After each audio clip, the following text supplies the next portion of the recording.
Dios les bendiga a cada uno de ustedes, hermanos. Estoy gozoso en el Señor de servirles a nuestro gran Padre amado, llevando su palabra. La palabra del Señor que siempre nos conforta, nos regocija y nos da, ¿no es cierto?, ánimo por todos los ejemplos que nos da. Y sobre todo en esta parábola, ¿no es cierto?, en que Jesús habla a la congregación que ahí estaba expuesta, que eran, ¿no es cierto?, cuatro tipos de personas. Cuatro tipos de personas que nos representan hoy en día en todo lo que nosotros estamos en la vida social. Nosotros siempre hemos escuchado esta parábola en muchas ocasiones. Más aún se han hecho películas con esta historia. En Semana Santa siempre nosotros nos gozamos en varias ocasiones cuando vienen las películas de Semana Santa y hablan de la vida de Jesús, hablan de episodios de Pablo, de Pedro, y también salen películas como la del hijo pródigo, todo lo que ella acontece. Bueno, hermanos, vamos a orar porque siempre Dios entrega algo nuevo en nuestras vidas. La palabra nunca vuelve vacía. Padre amado, le damos gracias en el nombre de Jesús porque usted es bueno con cada uno de nosotros.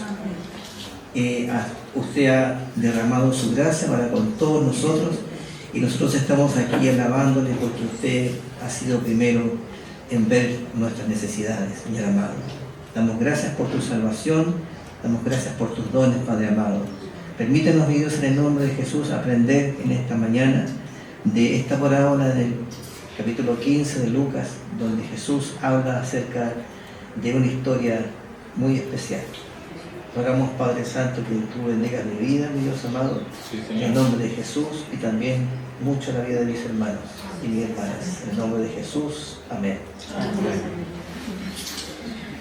Bien, hermanos, nos encontramos en un escenario donde Jesús nuevamente está hablando en el público acá y donde están siendo escuchados, ¿no es cierto?, varias personas. Principalmente, hermanos, aquí hay cuatro tipos de personas que están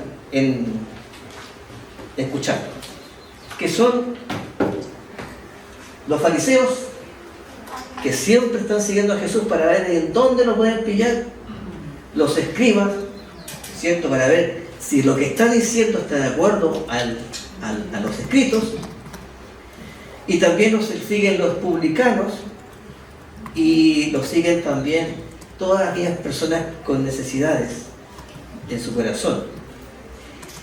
Y estas cuatro personas están reunidas para escuchar. Ya antes de la parábola del hijo pródigo, él menciona dos historias antes, que van apuntando un poco a eso, que es, ¿no es cierto?, exactamente el hombre que perdió una oveja y que dejó las 99 para ir tras esa oveja que se le perdió. Y entonces él relata brevemente, ¿no es cierto?, de que este hombre al perderla fue al desierto y cuando la encontró se la echó al hombro, ¿no es cierto?, y llegó muy contento y celebró con los que estaban con él, porque había encontrado esa ovejita que se le había perdido. Y uno puede pensar, ¿y por qué tanto si tenía 99 ovejas más? Y después en la época que venga se le van a multiplicar a 200, porque se tiene que conocer, las ovejas se multiplican en sí. Pero sin embargo está el punto del cuidado, el cuidado de este pastor que tiene con esas ovejas. Luego pasa otra historia muy semejante. Una mujer que había perdido una dracma, tenía 10 dracmas y se le perdió una dracma, y resulta de que es como lo que dice el presupuesto, ¿no es cierto?, del mes que tiene esta mujer para sobrevivir. Y si le falta una dracma es como si le faltara una semana de lo que tiene que suplir con sus necesidades. Y era angustiante, hasta que ella logró encontrar esa dracma y se alegró con la gente que lo conocía, porque estaba angustiada. Y estas historias las cuenta Jesús, ¿no es cierto?, viendo la necesidad de las personas y también en el punto de que los escribas y fariseos estaban escuchando en dónde ellos se situaban dentro de esta historia.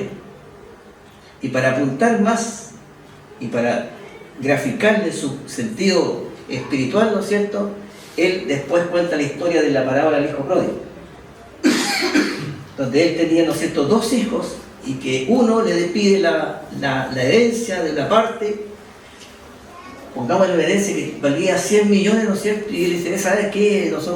Yo quiero mi parte que me corresponde a mí, y yo sabré lo que voy a hacer con esto, porque mientras sea joven quiero disfrutar de esto y no quiero ser viejo y no disfrutar de lo que tengo. Y el padre, no poniendo obstáculos, dejándolo que él tenga su libre albedrío, dispuesto a lo que él estaba dando, que es muy semejante a cuando nosotros estamos en el mundo y tenemos libre disposición de hacer lo que nosotros queramos. Cada uno decide lo que quiere hacer con su vida, ¿cierto? A veces, cuando somos jóvenes y tenemos rebeldía con nuestros padres, decir, oye, es que esta es mi vida, no hagas esto, no, es que esta es mi vida, yo soy así, nadie me va a cambiar. Propio de la juventud hoy en día. Pero este padre no le pone obstáculos. A mí me llama la atención porque no le pone obstáculos. Pudo haber dicho, ya, perfecto, pero cuando tú tengas una mayoría de edad, o cuando se cumplan ciertos requisitos, ¿no es cierto?, yo puedo repartir y puedo darte tu parte. O haberle dicho, mira, sabes que esta hacienda vale 100 millones, pero usted que tenemos 50 animales, tenemos 40 hectáreas, tengo que vender las partes para ver cómo puedo hacerlo. Pero sin embargo, no hay obstáculo. Él dice, bien, yo lo voy a juntar y te voy a dar tu parte. Y cuando hubo reunido la parte que le correspondía, se le entregó, y este hijo, mal agradecido, ni siquiera se despidió de nadie, sino que se fue, cerró la puerta y se fue al mundo. A veces nosotros somos iguales. A veces nosotros somos iguales. Nos vamos al mundo. A veces hemos estado en la iglesia, hemos sido criados en la iglesia, y de repente llegan los 18 años, los 22 años, 30 años, y decimos, no, ya, me voy de la iglesia. Voy a hacer mi vida.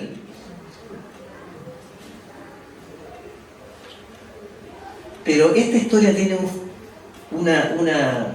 un desarrollo importante que tiene que ver con todas nuestras vidas. Fíjense que esta historia tiene varias traducciones. Está en griego, ¿no es cierto? Está Dios Reina Valera, Dios habla hoy, que es más popular, ¿no es cierto?, el lenguaje nuestro. Pero cada una de estas versiones nos entrega la situación de que el amor del padre y la situación del hijo ante la situación que está por ocurrirle, hay una retrospección de lo que le está ocurriendo a él cuando está pasando por momentos críticos. Y esto es cuando él gasta todo lo que ya había tenido en los placeres de la vida, en comidas, en fiestas, en reuniones, en juegos, etcétera, etcétera, etcétera. En cuánta cosa el mundo le ofrecía en ese minuto.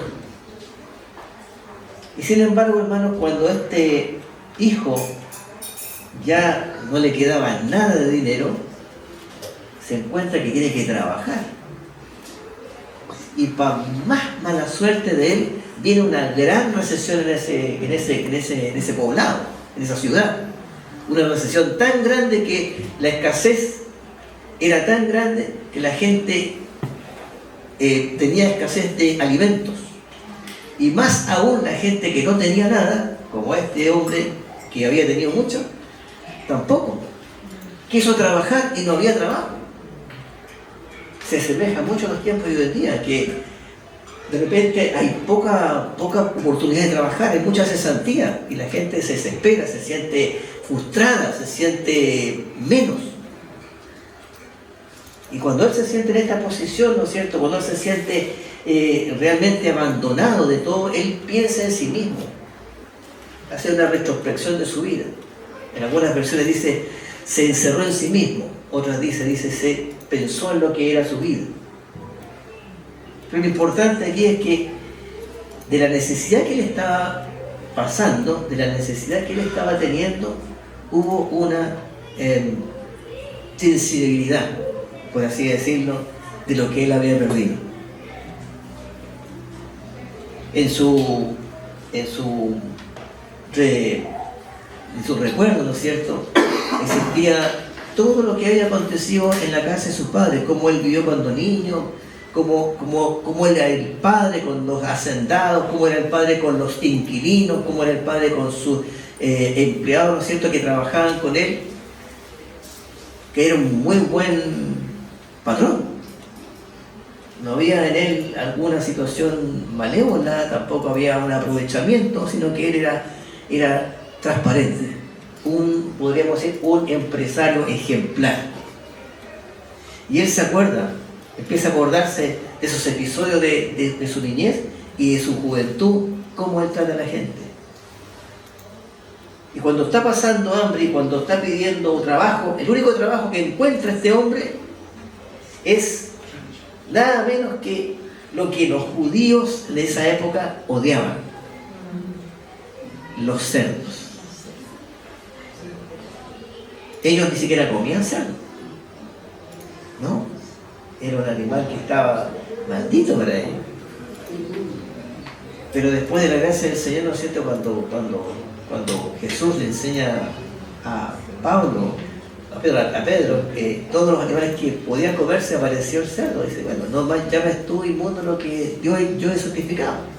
Ahí hay una apertura, ¿no es cierto?, de lo que es sagrado y lo que no es sagrado. Porque todo está bendecido por eso, todo se puede comer. Pero este hombre, para él era humillante. El único trabajo que pudo encontrar fue limpiar cerdos, preocuparse de los cerdos, alimentarlos, estar metido en el barro más encima ahí. ¿Ah? El que se había vestido de ropas elegantes, en almacenes París, Ripley, Sara, no, ahí estaba pasando la de pico y caco, con ropa ya andrajosa, las zapatillas Nike ya estaban totalmente gastadas. Pero resulta de que él ahí, y más encima con hambre,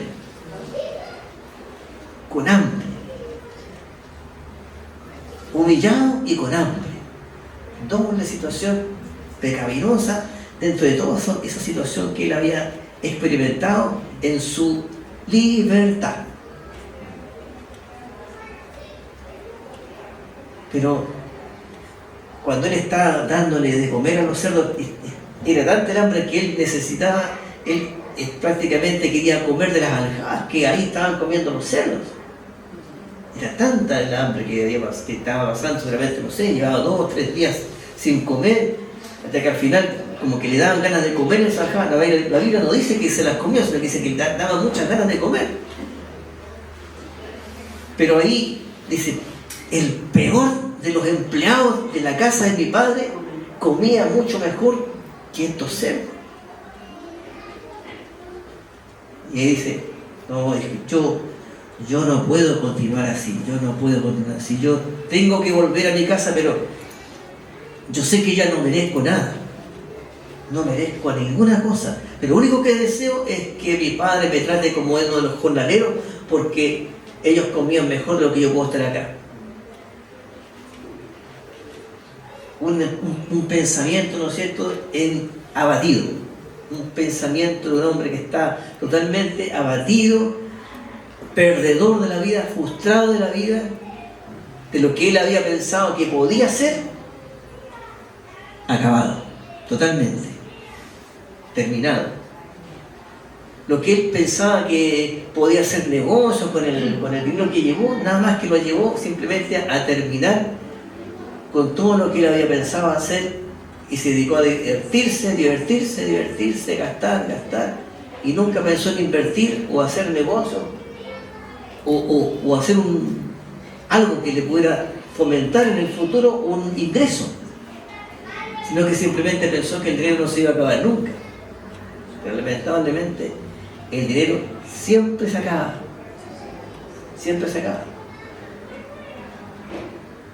Por eso es que es digno trabajar, hermano, porque el Señor nos bendice con nuestro trabajo mensualmente. Nosotros podemos disfrutar de lo que el Señor nos da y poder solventar nuestra familia. Pero este muchacho estaba ahí, totalmente ya derrotado. Así que no pensó otra cosa que decir, voy a volver a la casa, pero no voy a volver como hijo, porque ya no merezco ser llamado parte de la familia. Si yo renuncié a todo eso, yo simplemente quiero ser un peón más en esa hacienda. Así que él volvió a caminar hacia su natal ciudad para reencontrarse, ¿no es cierto?, pensando él, con un panorama distinto a lo que él había sido en ese hogar.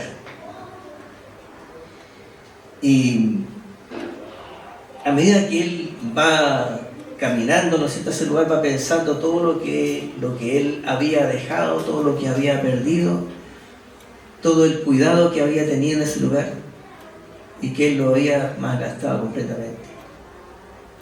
Por eso que la parábola en sí dice 2 hijos perdidos, porque uno sabemos exactamente que se perdió porque se fue de casa, se fue a otro lugar, hizo lo que quiso, pero el otro hijo que estaba en la casa se perdió en la casa. A veces no le prestamos tanta atención al que se quedó en la casa, sino que le prestamos atención al que se fue de la casa. Un mal agradecido. Pero el que estaba en casa también estaba perdido. Podía tener al padre cerca, pero no estaba cerca. Y a veces nos ponemos a pensar, pero ¿cómo puede ser eso? Y la Biblia nos da ejemplos sobre eso. Ustedes se acuerdan, por ejemplo, de Elías, ¿no es cierto? Cuando llegó Samuel, guagua ya tenía 3 años ya, llegó a los pies, ¿no es cierto?, de Elías, porque era el sacerdote de ese tiempo, y él fue creciendo, y Dios de repente le habla, y él va donde el sacerdote y le dice, ¿tú me llamaste? No, si yo no te he llamado. Volvió a acostarse, y nuevamente dice, Samuel, y se levantó Samuel, y fue donde Elías, y le dijo, papá, o sea, le dijo, ¿me estás llamando? ¿Necesitas algo? No, yo no necesito nada. Y se fue a acostar nuevamente. Y una tercera vez lo llamó nuevamente y fue. Y Elías, con una visión especial, ¿no es cierto?, dice, mira, digo, si escuchas la voz nuevamente, no venga acá, sino que ven, levántate y di, heme aquí, Señor, que te escucho. Y Dios habló a Elías. ¿Y qué pasaba en la casa de Elías? Elías tenía 2 hijos. 2 hijos en la casa del sacerdote que le ayudaban en la administración de lo que era el sacrificio y la administración del templo. ¿Quién podía pensar que estos 2 hijos podían ser malos hijos? Si estaban prácticamente a los pies de la palabra, en los escritos, estaban en los sacrificios, estaban en todo el orden religioso que esa cultura tenía. Pero sin embargo, estos 2 hijos eran pecadores pedernidos, porque se aprovechaban de las mujeres, ¿no es cierto? Se aprovechaban de las ganancias deshonestas cuando iban a dejar ofrendas, se aprovechaban de la alimentación que iban a dejar al templo para ellos dejar la parte mejor. Cuando llegaban los sacrificios, ellos cortaban la parte mejor de la carne para dejárselo a un lado y sacrificar lo peor. Hijos malos, hermanos. Y por eso que Dios, hastiado de eso, ¿cómo iba a pensar que lo que iban a continuar en la administración del templo iban a ser esos hijos? Los desechó y eligió a Samuel. Y Samuel le reveló la verdad y se la llevó y le dijo, cuando se encuentra pasando, ¿qué fue lo que te dijo la voz? Y dijo, no me lo escondas nada, revélamelo todo. Y Samuel a esa le dijo todo lo que Dios iba a hacer con Elías y sus hijos, de lo que estaba sucediendo. Hermanos, a veces en nuestras casas tenemos a nuestros hijos. Venimos a la iglesia con nuestros hijos y participan de la iglesia, pero también participan una buena parte con el mundo, en el colegio o en la universidad o en su centro de trabajo. Y también ahí están sus tentaciones. Ahí se encuentran con la situación, ¿no es cierto?, en que a veces motivos lo extraen de la iglesia, lo sacan de la iglesia, comienzan a alejarse poco a poco y después ya no vienen más. Después ellos hacen su vida de lejos de la iglesia. Pero cuando están con necesidades, enfermedad o trabajo o situación, entonces se acuerdan, como este hijo pródigo se acordó cuando estaba con los chanchos: hoy en mi casa el más chico de los empleados ganaba mucho más y comía mucho mejor que yo. Ahí viene la resiliencia de la persona en cual sintió lo que perdió. Hermanos, este hijo, ¿no es cierto?, ya volviendo a casa, venía pensando: ya tengo que hablar con mi padre, decir: papá, yo sé que ya no merezco estar acá, pero lo único que quiero es ser un peón más de esta situación, de lo que no merezco acá. Él venía pensando en tener una condición baja en la casa. El padre todos los días salía a mirar el camino, a ver si veía a su hijo, hasta que un día de repente lo ve de lejos, lo ve que viene caminando y lo reconoce inmediatamente y dice: viene mi hijo. El padre solamente pensaba en el regreso de su hijo, mientras su hijo venía caminando, en simplemente ser parte de esa casa, sin más que alimentarse, vivir a la sombra del padre. Pero cuando se encuentran los dos, este encuentro, ¿no es cierto?, que tienen ahí un hijo arrepentido, frustrado, totalmente derrotado, en que cree que ya no tiene ninguna participación, se encuentra con un padre que no le desecha, un padre que no le critica, un padre que no le saca en cara nada, sino que lo único que hace es correr hacia él, correr, abrazarlo, besarlo y bendecirlo.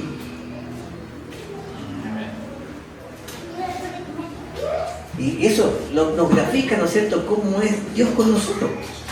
Porque nosotros somos así. Cuando llegamos a la iglesia, cuando recibimos un mensaje, o cuando se nos predica, o cuando escuchamos en la radio un mensaje, ¿no es cierto?, nos recordamos quién es Dios para nosotros. Nuestro Padre Celestial, Padre totalmente. Veníamos derrotados, veníamos cabizbajos, pecadores, ¿no es cierto?, veníamos sucios, pero el Señor nos limpia, el Señor nos restaura, el Señor nos levanta y el Señor nos bendice. ¿Qué pasó con este hijo que llegó? Contento, ¿no es cierto?, el padre lo abraza, lo besa y lo lleva a su casa. Dice: papá, yo solo... No, tranquilo, hijo, tranquilo, vamos a casa, vamos a bañarte, ¿cierto?, porque él venía sucio, transpirado y maloliente, ¿no es cierto?, pero él se lo lleva a su casa, lo baña así ya y lo viste. Le entrega calzados nuevos, ropa nueva y le entrega un anillo nuevamente en su mano.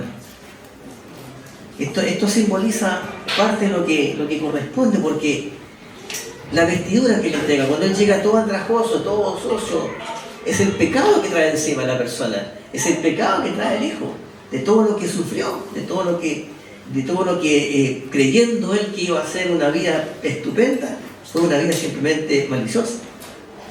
Y cuando el Padre lo viste, es porque lo inviste de la gracia del Señor.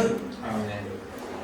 Le saca la vergüenza, lo limpia, le saca la vergüenza que tenía, lo viste de gracia. Así es. De todos los pies que estuvieron en el pecado, saca sus calzados viejos, botan y le entrega nuevos calzados, para que esté en un lugar más cómodo. Y más aún de eso, ¿no es cierto?, la representación del Espíritu Santo en la vida de la persona está graficado en el anillo. Yo pertenezco a alguien. Cuando tú entregas tu vida a Cristo Jesús el Señor, tú perteneces a Dios. Él te pone un sello, en tu corazón, un sello especial. Es tu investidura espiritual delante del Señor. Es tu por decir, tu pasaporte de garantía. Cuando el Señor te llame, tú vas a escuchar esa trompeta, tú vas a escuchar esa voz, tú vas a tener las puertas abiertas del cielo. porque has sido investido y has sido sellado. Y más encima, has sido escrito tu nombre con sangre en el libro de la vida, para que no se borre jamás. Sí, Señor. Nuevamente. Y por eso. Y este hijo se siente, pero así, no cabía en sí lo que estaba sucediendo en su vida. ¿Y qué pasa cuando un pecador se arrepiente, hermano? ¿Qué pasa? Hay fiesta en los cielos y se grafica en la fiesta que hace ahí. Así que el papá manda a buscar a la cubana acá y se forma la mega fiesta en la casa. Danza, gritos, se siente, ¿no es cierto? Cuando de repente todo este bullicio llega el hijo del campo de trabajar ahí y siente todo este jolgorio. ¿Y qué pasa? Oye, ¿qué está pasando adentro? ¿Qué tanta bulla, tanto canto? ¿Qué es lo que pasó? Dije, no sabes nada. Tu hermano menor acaba de llegar y tu papá lo recibió. Dije, pero ¿cómo? ¿Qué? Pero si este estaba perdido allá en el otro lado. Sí, pero llegó. Y tu papá lo vistió, está haciendo una fiesta porque está contento. Pero ¿cómo es posible que un papá haga eso? Si este gastó todo el dinero con tanta situación y ahora viene y le hace una fiesta. Y él se enoja y va y le reclama al padre. Dice, oye, mira papá, tú le estás haciéndole a esto una fiesta, se portó como el furro. Gastó casi la cuarta parte de la fortuna de cuánto nos costó nuevamente arribar y ahora lo recibes, pero como que si viniera de un cielo. ¿Cómo es posible que tú hagas eso con él? No entiendo, papá. Y el padre aquí lo que le dice: este es tu hermano, que estaba perdido y regresó. Y ahora ha sido revivido nuevamente, porque estaba muerto. Y aquí ahora está con nosotros nuevamente, gozando de la casa y de la gracia que tenemos acá en la casa. Y el hermano no entiende, pero papá, le mataste el cerdo más gordo, y una fiesta tremenda. Y yo, papá, yo que he estado todo el tiempo contigo, uno a uno contigo, no has sido capaz de darme una fiesta, una cena con mis amigos, no he tenido una oportunidad.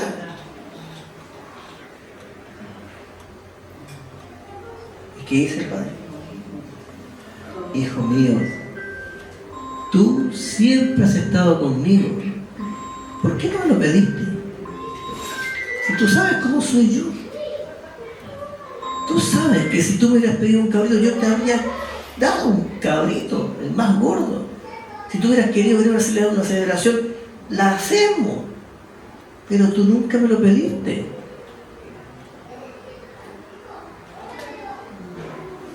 Nosotros, hermanos, a veces nos olvidamos que tenemos un Padre que da todo. Y que lo único que tenemos que hacer es abrir nuestra boca y decir: Padre, necesito esto y esto. Y el Señor, en su inmensa misericordia, en su tremenda sabiduría, sabe los tiempos en que te va a dar A, B y C. Así es, Señor. Así es, Señor Jesús. Así es el Señor. Porque Él obra de acuerdo a sus tiempos, no a nuestros tiempos. Porque Él de acuerdo a su misericordia, no a nuestras necesidades. Pensando que lo que necesito es ahora ya. Hoy actualmente en los tiempos de hoy día vivimos en la hora ya, rápido. Un jefe le dice: oye, hay que hacer algo ya, pero esto lo quería para ayer, no para hoy día. Todo quiere ser rápido. Pero la gente se olvida que todo tiene su tiempo y el tiempo está en el lugar que Dios lo corresponde hacer. No hay más que eso. Este muchacho se fue, se divirtió, llegó el tiempo en que llegó el hambre, esa gran recesión, y esa recesión tremenda lo hizo recapacitar en su condición donde estaba. Un hijo que estaba perdido en la casa, viviendo en la casa, se da cuenta de que tenía todo, pero nunca había gozado de todo lo que tenía, teniendo ahí a mano todo. ¿Qué situación, no es cierto? A veces tenemos todo en nuestra casa y no gozamos de nuestra casa. A veces pensamos que afuera tenemos mejores condiciones.